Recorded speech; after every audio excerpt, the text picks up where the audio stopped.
Now, before we dig any deeper into how to exploit and discover vulnerabilities, I'd like to pause and just go back for a second and see what exactly happens when a user clicks on a certain link.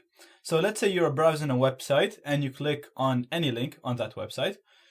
What happens? So we have the client side. So this is the computer with the HTML website that is displayed to the user. So this is all loaded on your computer on the client. And then we have the server, which contains the code that gets executed if the website is functional and if it uses code. So when you click on a link, the HTML website or the client side part of the page of the website will generate a request. So it won't actually do any computations most of the time. Now, sometimes there is client-side code, and we'll see that, but usually the client-side code will generate a request, which is sent to the website, to the web server. At the web server, you'll have some functional code such as PHP or Python, Ruby, any programming language. And that's most of the time that code interacts with the database, gets some sort of information, and then send the information as a response to the website, to the browser, and the browser will display it as HTML.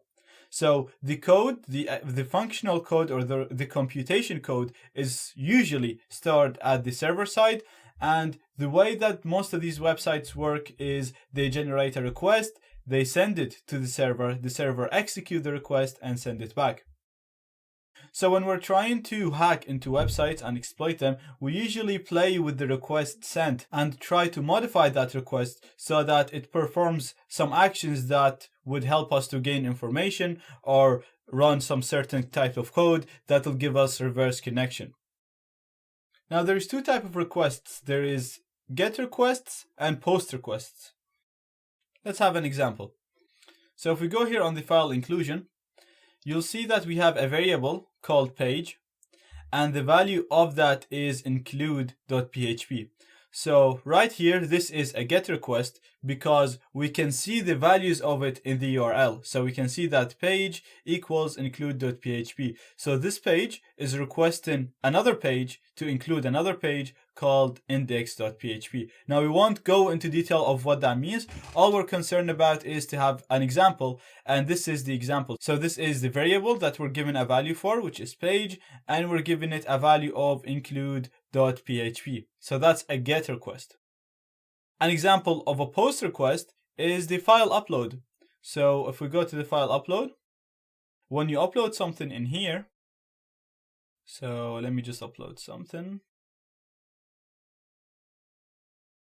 You'll see that the URL doesn't get modified, but the request is sent. So the image is actually uploaded on the server and all that, but the URL still looks the same.